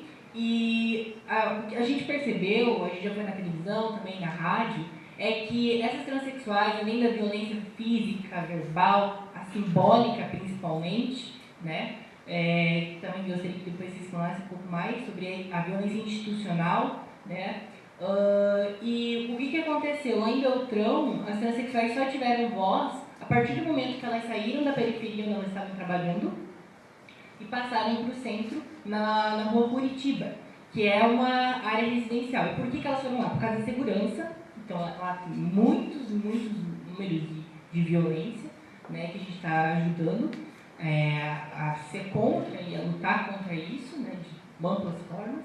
E, enfim, então eu gostaria de saber, porque a gente está tendo muita dificuldade mesmo, e a gente até promoveu a mudança de uma lei municipal lá no município, referente a isso, fazendo o Dia Municipal contra a LGBTQIA+fobia. Enfim, eu gostaria de saber qual, então, seria a principal pauta do movimento trans, e também gostaria de entender melhor a questão da transidentidade indígena, que não é muito falada. Né? Então, eu gostaria de saber um pouco mais sobre isso, e qual seria a principal vitória do movimento trans até, acompanhando toda a historicidade da humanidade, até os dias atuais. Obrigada. Oi, boa tarde. Queria cumprimentar a mesa, agradecer a fala de vocês, foi muito explicativa. Eu estou fazendo Ciências Sociais aqui na UFSC e, recentemente, com uma experiência de um projeto feminista que eu estou desenvolvendo, tenho esbarrado muito na questão da bolha da universidade frente à vivência real que a gente tem da rua, da experiência de vida. Porque eu me encontro num lugar onde a gente está debatendo a situação da mulher lésbica indígena dentro de um contexto de tal comunidade. E eu estou saindo na rua e conversando com a minha colega de trabalho no ônibus e ela não sabe que o fato dela menstruar e engravidar não dá direito a ela receber menos salário do que o marido dela desenvolvendo a mesma função. E eu acho que estudar tipo, tudo que é relacionado a trans entra num conflito para mim com a experiência que eu tenho na minha vida. Eu sou de uma cidade interior, bem pequena, e há muitos e muitos anos a minha melhor amiga de lá é uma cidadã trans. E durante toda a nossa vida, assim, a gente tem uma idade parecida, eu acompanhei a trajetória dela, acompanhei a transição hormonal, a gente passava muito tempo junto, e a experiência trans que eu tenho geralmente é muito diferente do que eu escuto dentro da academia, quando um pesquisador, alguém chega e diz, eu sou um homem trans, esse é o meu objeto de estudo, isso é o que eu penso, é diferente do que eu escuto de um homem trans que não tem esse estudo, que não tem esse social. E aí entra para mim muito no questionamento do que a gente está fazendo, se a gente está aqui se debatendo, se debruçando, para conseguir entender toda a complexidade de um debate muito plural de gênero e da classificação do nome correto da relação, sendo que na rua a gente não está fazendo nada. E assim, eu vivi uma série de situações com essa minha amiga, e a gente sempre caminhou numa ideia muito de se distanciar do trans. Então, nossa, como você parece mulher, como você não é trans. Ai, obrigada. Nossa, como você é feminina. Nossa, a sua unha está crescendo, que bom. Tipo, o seu peito está crescendo, o hormônio está dando certo. Ah, o pelo do seu rosto está diminuindo, que bom. E aí agora dentro da academia eu estudo justamente no feminismo que foda-se o comprimento do seu cabelo, foda-se se você tem pelo no rosto ou não, foda-se o tamanho do seu peito. Isso não te faz mais ou menos mulher. Querer ser mãe não te faz mais ou menos mulher. Então, querer ter um filho também não te faz mais ou menos homem trans. Dentro da academia, a gente tem esse estudo sempre que você chega na rua e, tipo, nossa, olha, ela é uma trans, mas ela usa salto, ela tem unha comprida, ela se veste como mulher, tu olha, ela é tão bonita. Esse sempre foi o debate. E no momento que ela entrou dentro da academia, ela que sempre se identificou como mulher e bateu muito forte na tecla de me chama de ela, me chama pelo meu nome que eu escolhi, sabe? Eu sou uma mulher. Ela entrou dentro da academia e saiu dizendo, eu não sou mulher, eu sou um traveco. Porque quando eu vou na rua e alguém olha pra mim, não sai dizendo que eu sou uma mulher. Sai dizendo que é uma travesti, que é um traveco, que é uma puta. Então como é que eu vou sair na rua e dizer que eu sou uma mulher se como as pessoas não me veem? E eu queria saber como vocês, enquanto mulheres trans, dentro da academia, ouvindo todo esse discurso de que ser mulher dentro do feminismo é uma coisa, levam essa vivência pra rua e enfrentam a sociedade que não tem esse mesmo nível intelectual, que não está inserida nesse debate. Como vocês fazem essa dinâmica, sabe? O quanto vocês dependem do que a sociedade tem como heteronormativo para mulheres, que a sociedade tem como regras da feminilidade, que vocês conseguiram desconstruir isso com a experiência na academia para se sentir uma mulher mesmo sem seguir essas normas, sabe? O quanto vocês se identificam como mulheres e o quanto vocês aderem mais ao gênero do que o social diz, do que a sociedade diz de vocês, sabe? Esse é um debate para mim. É Maria Cristina. Tá, vamos lá. Dentre todas as perguntas, são várias perguntas, né, que de alguma forma elas se cruzam. Eu vou tentar resumir, no geral, para dizer o seguinte. Sobre a questão de travestis e transexuais e o conservadorismo e o fundamentalismo. O movimento de travestis e transexuais, ele tem uma ideia muito legal que eu acho que a gente tem que incorporar isso. E aí a gente vai entender. Os mesmos homens que fecham as portas de dia do trabalho são os mesmos homens que abrem os carros e as pernas de noite para travestis e transexuais. Então aí já explica tudo o que a gente vive na sociedade. Que as pessoas de dia são uma coisa e à noite são outra. Esse é o primeiro conservadorismo que acontece na sociedade. Então, enquanto a gente não olhar para isso e dizer aquilo que Judith Butler também fala, problemas de gênero, que será que realmente existe um sujeito mulher? E aí a gente também tem que se questionar. Será que existe um sujeito travesti, transexual que dá conta? Um único sujeito que dá conta? Um sujeito homem, transexual que dê conta de falar sobre todos os homens? E é isso que a gente tem que perceber. Será que a gente se inclui todo no mesmo patamar? Outro problema na escola, para além da biologia, é que a gente muitas vezes não se questiona. Se a biologia é danada para os sujeitos travestis e transexuais, imagina a educação física. Imagina a educação física que joga sujeitos para jogar futebol, meninas para jogar vôlei, e ainda continua se reproduzindo isso. Então nossos corpos não é só biológico, nossos corpos também eles têm que estar normatizados. O problema é quando a gente disser para as pessoas que a gente não é essa mulher que todo mundo sonha, passiva, que a gente é ativa, que a gente come os homens. E aí eles vão dizer, mas como mulher come? Mulher come sim. Por que mulher só tem que ser passiva? E é isso que a gente tem que questionar também, o que é ser homem e ser mulher? Porque quando a gente disser, eu nasci com uma essência feminina, eu sou toda delicada, a gente está reproduzindo também normas de sujeito, né? E aí a gente também tem que se perceber isso, né? Que eu sou uma mulher para além daquilo que a biologia, que a educação física, que a filosofia, como a nossa amiga falou, para além daquilo tudo, né? Eu sou uma mulher que tem prazeres, como disse a professora Joana, que os meus prazeres também são prazeres sexuais do corpo, né? Da boas performance. E tudo isso leva a quem nós somos. E outra coisa interessante que a gente também tem que perceber, né? É que neste processo todo, o que é legal nisso? É reconhecer que a travestilidade e a transexualidade, ela só tem existência para nós nesse momento histórico. Aquilo que eu falei anteriormente, quando que eu vou reconhecer uma travesti transexual? Eu vou conhecer Thelma Lita e Roberta Close. Hoje todo mundo basicamente já conhece. Tem uma amiga, tem uma vizinha, tem uma parente, tem no hospital, tem na escola, tem... Mas antes não existia isso, gente. Não era tão forte como hoje. Por que não era tão forte? Porque as pessoas também eram reprimidas para ser quem ela é. E aí a minha história de vida conta isso. Eu passei um longo tempo por isso. Hoje as pessoas têm mais liberdade de ser quem é.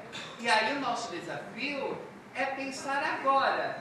O passado, tem o passado, que foi construído, foi constituído, mas o nosso desafio agora é como eu estou incluindo mulheres travestis na escola, mulheres travestis na polícia, mulheres travestis transexuais como pesquisadora. É agora, o momento é agora. Então, eu acredito que nosso desafio, como nós estamos aqui, do Netrans, é pensar uma política de travestilidade, transexualidade para esse momento histórico. É para essa sociedade, é para esses sujeitos que nós vamos construir essa sociedade nesse momento. O que existiu, eles são marcas de uma existência também que muitas vezes foi invisibilizada. Que a gente tem desafios pela frente, né? E aí eu vou dizer, o maior desafio meu agora não é ser travesti, ser transexual. O meu maior desafio é ser uma senhora travesti. Porque até então, travestis transexuais só viviam até os 30 anos. Agora eu quero ver a sociedade ver uma velha aos 80 anos dizendo travesti. Os homens não olhando mais para o meu corpo, não me achando mais gostosa. E eu também vou ter que me desafiar. E aí eu quero falar para vocês refletirem sobre isso. Porque até então, as pessoas não viviam aos 80 sendo travesti, sendo transexual. Não existia esse sujeito velho, idoso, no nosso imaginário. E aí nós temos outro esse desafio. Então é isso que eu quero que a gente pense, né? Como nesse momento histórico, construir também a existência de velhas, idosas, vovós, travestis, né? E bordando, tricotando, dando.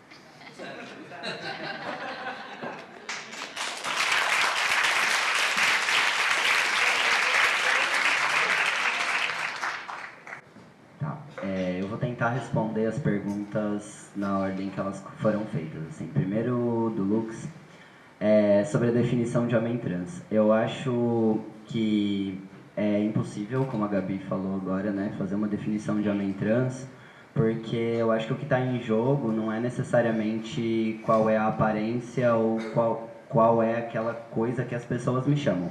Porque as pessoas me chamam de mulher. Isso não tem problema. Você tem pênis, você é homem, você não tem pênis, você tem vagina, você é mulher, e isso não vai mudar.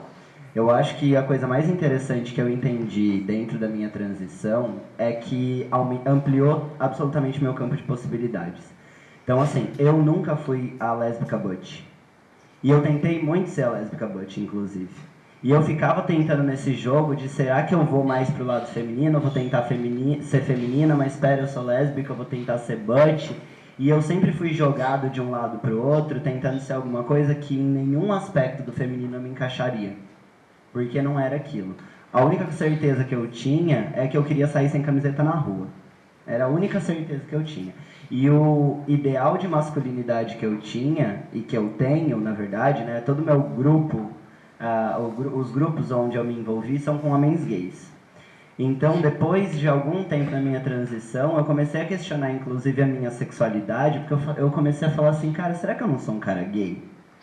Porque, assim, de verdade, assim, os meus melhores amigos, meus 5 melhores amigos eram homens gays. Hoje eu sou um cara trans e 2 delas são mulheres trans. Então, assim, e o outro ideal de masculinidade que eu tive em casa é do meu pai, que é um homem negro e periférico e que de maneira nenhuma utiliza das benesses da masculinidade branca hegemônica. Então, assim, a masculinidade negra, ela é colocada como uma masculinidade menor e inferior, e isso é lindo, maravilhoso, porque eu nunca tive que lidar com uma dada masculinidade hegemônica em casa. Então, bom, eu comecei a entender que a identidade era aquilo que eu precisava usar no momento que eu precisava usar. Um dos momentos mais interessantes da minha transição foi quando eu estava bem no meio, que as pessoas olhavam para mim de cima a baixo, e eu perguntava assim, onde é o banheiro? Aí as pessoas olhavam para mim de cima a baixo, falavam assim, o masculino é ali, o feminino é ali. Pela primeira vez eu tive a possibilidade de escolher qual era o banheiro que eu ia usar. E eu achava isso muito mais interessante do que a condição que eu me encontro hoje, que as pessoas de novo voltam e falam, o teu banheiro é o masculino. E se eu chegar no banheiro feminino, as pessoas correm, né? Ou correm comigo de lá. Então, assim, eu entendi que a identidade eu podia usar ela em alguns momentos. Então, se eu vejo alguém hoje falando sobre como é ser gay, por exemplo, ou como, esses viados, eu vou entrar na briga, eu vou falar, cara, eu sou viado, e aí, qual é o problema? E eu vou usar essas identidades de gay, ou de sapatão, ou de pessoa não binária, de acordo com as especificidades do momento que eu vou usar, porque eu realmente acredito que a identidade, além de uma construção, ela é uma posição política fluida, e eu vou assumir essas posições da forma como elas forem mais interessantes, justamente para eu questionar essa sociedade heteronormativa, centrada e cisnormativa principalmente. E aí eu fiquei lembrando das meninas falando ontem, né, e retomando a Davis, que todas as vidas valerão a pena quando a vida das mulheres negras valerem a pena. Eu acho que essa questão também ela precisa ser mudada, né, como a gente tem visto a fluidez dessas identidades, eu acho que a gente precisa ver a fluidez dessa frase também. Eu imagino que hoje essa frase caberia para falar assim, todas as vidas valerão a pena, quando a vida das mulheres negras, travestis, periféricas, valerem a pena. Então, assim, enquanto a gente não conseguir ampliar essas categorias realmente, enquanto a gente não conseguir sair do paradoxo do ser mulher, e no máximo que a gente consegue chegar ainda hoje é na mulher negra, né? Se a gente não conseguir rasgar essas categorias, a gente não vai conseguir chegar muito mais longe. Isso vai de acordo, já vou emendar com a pergunta do Johnny, né? Como que a gente vê as políticas de direita e de esquerda? Claro que hoje as políticas de esquerda me atendem um pouco mais, mas eu acho que enquanto vocês ainda estão numa espécie de binarismo de direita e esquerda, a gente está buscando políticas do Sul, é outra coisa. Né? A gente já entendeu que direita e esquerda não dá conta, e para um lado ou para um outro não dá conta, então vamos para baixo agora, porque a gente também não quer mais norte nenhum. Não é jogar, né, fora todas as teorias construídas, mas eu acho que realmente as categorias não dão conta. Assim como eu aprendi no mundo de mulheres, foi uma das coisas mais fantásticas que aconteceram, quando a gente estava no fórum, e um dia do fórum foi de travestis e pessoas trans, o outro dia foi de lésbicas e pessoas bissexuais. E aí chegou num momento que eu levei o maior tapa na cara do mundo, que eu falei, tinha uma questão das políticas para pessoas bi, e eu falei, gente, vamos fazer uma votação. E uma menina bi levantou e falou, bom, então a gente já perdeu, porque a democracia ela também é assim, a gente é a maioria aqui, então a nossa pauta não entra. Então eu começo a repensar também até que ponto a democracia dá conta das nossas pautas, né? Com certeza pensar outros projetos políticos, porque esses não dão conta. E depois, a bolha da universidade é justamente aquilo que eu venho sentindo na minha pele da maneira mais cruel possível, que é quando eu chego na UFSC e falo, meu Deus, que maravilha, eu tô na UFSC. Nossa, que bom, que espaço acolhedor, né, gente? E tipo, não é, né? Mas assim, dentro de todas as experiências e vivências que a gente tem, assim, eu tive a possibilidade de construir uma outra família. E quando eu falo isso, não é mentira, não. Eu tenho pessoas aqui que são a minha família. Eu venho pra cá e eu me sinto acolhido. Eu sei que tem várias questões que os meus pais não vão dar conta, por exemplo, e não é por falta de afeto, e que não é por, né? É porque, como a Gabi disse, até há um tempo atrás, homem era homem, mulher era mulher. Quando eu virei pra minha mãe e falei, eu sou sapatão, ela quase teve um infarto, eu não ia entender. Eu quero dizer pra ela que era ser um homem trans. Tipo, volta a ser sapatão, minha filha. Por favor, não é tão ruim, sabe? Então, assim, as coisas elas precisam ser colocadas em perspectiva. É verdade, não é tão ruim, volta a ser sapatão, porque não é tão ruim. E assim, não é sobre mim, porque a pessoa que existe em casa é velho conhecido. Mas é sempre a proposta de o que você vai encontrar na rua. E ao mesmo tempo em que eu encontrei coisas horríveis na rua, eu encontrei coisas maravilhosas, porque a família que eu formei aqui, e assim, se eu não fosse uma pessoa trans, talvez eu não tivesse o carinho, o acolhimento, o cuidado que eu recebo sendo uma pessoa trans. E que foi pela educação. E aí é isso, assim.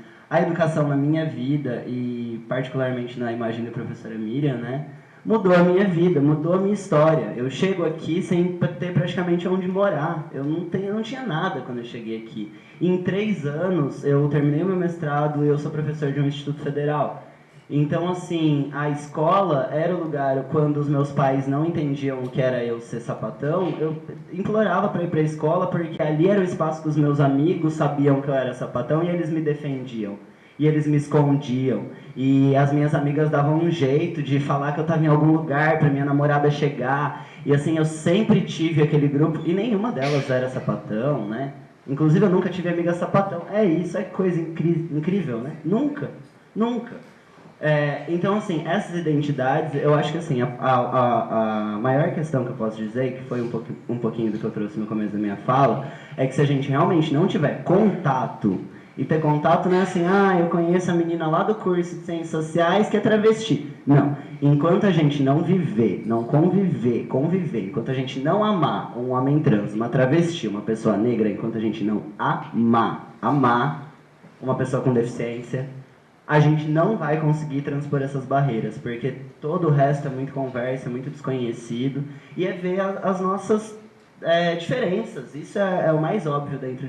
A gente tem coisas muito comuns, mas a gente é pessoas absolutamente diferentes, né? Eu sou Lino Homem Trans, mas eu sou um monte de outras coisas. Eu sou indeciso, eu sou taurino, né? Eu sou chorão, eu sou várias outras coisas. Ser homem trans é uma das coisas que faz parte da minha existência, né? E que coisa maravilhosa, porque foi a coisa que me possibilitou de ser todas as outras coisas que eu possa pensar a vir a ser.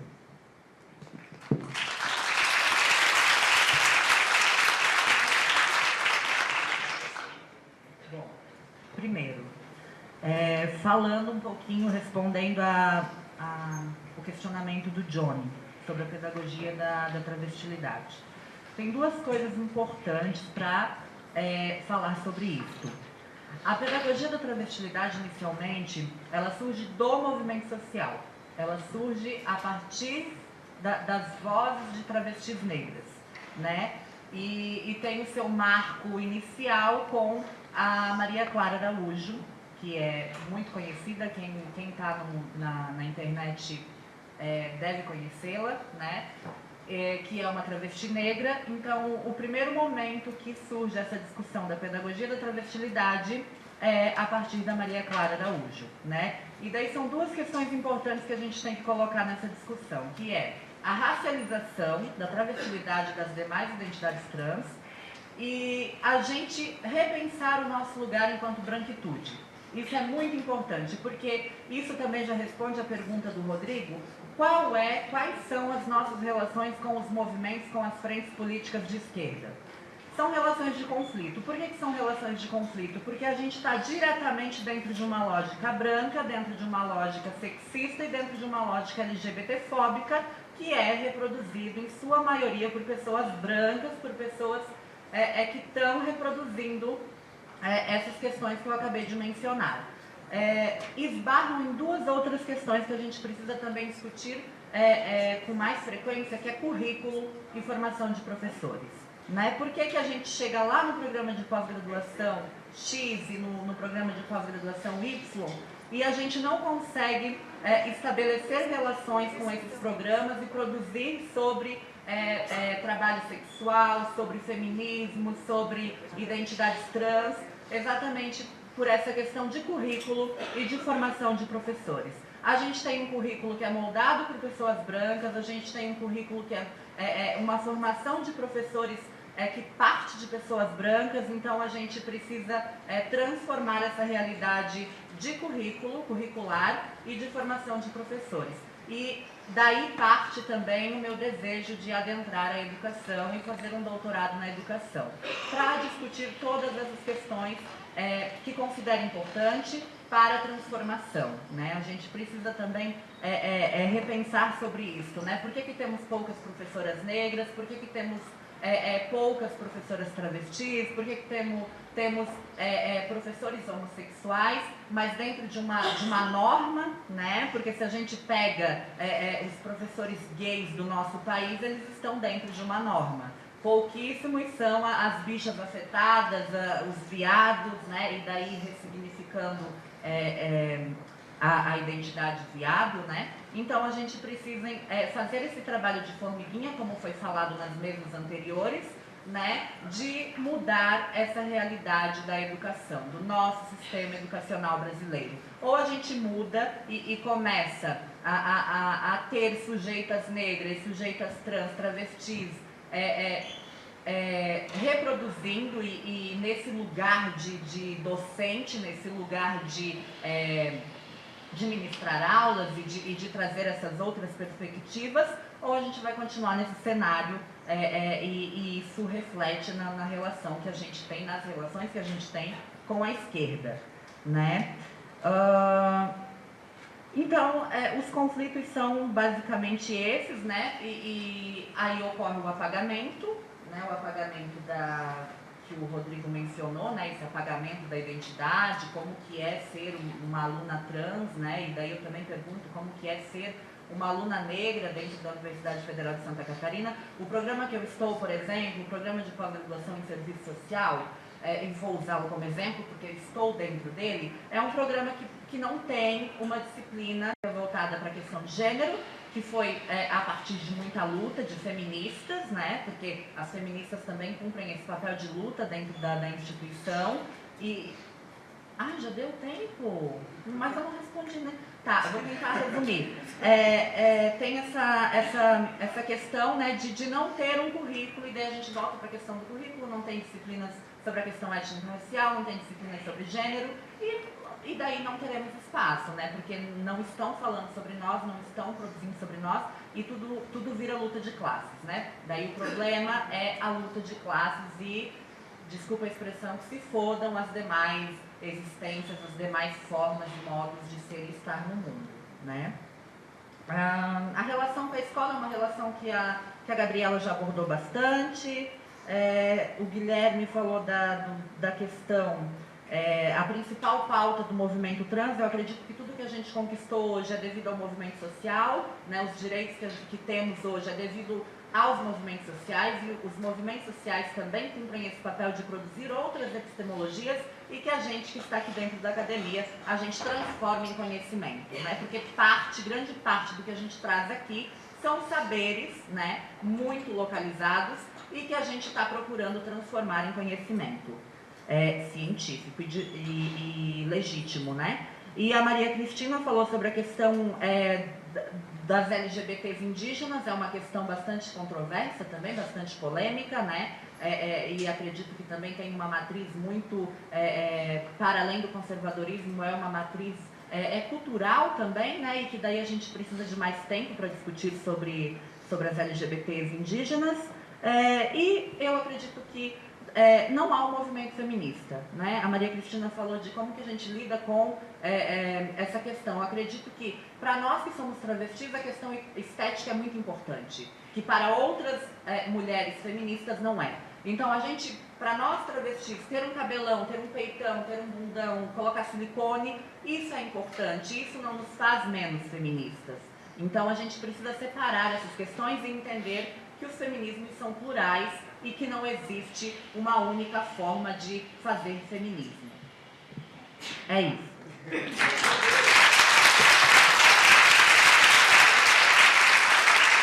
Muito bem, gente. Então, agradecemos a escuta de todos. Eu tenho aqui uma mensagem. Sim, perfeito. Tenho várias mensagens. Primeira mensagem: vamos descolonizar nossos afetos, nossas identidades, nossos conceitos, a universidade, nossa vida, nossa família, entre outras coisas. Outra mensagem: lá fora vai ter uma mesa com venda de livros, na saída, na esquerda do auditório, que me passaram aqui na informação. E a gente quer fazer um convite para quem tiver interesse também de nos conhecer mais um pouco, aparecer lá no Netrans. Temos várias pessoas aqui que fazemos parte do núcleo. Então, quem quiser acompanhar-nos, ir a alguma reunião, conhecer mais um pouco, então nos contatar, conversar conosco. E todas as pessoas são bem-vindas para a discussão e para compartilhar.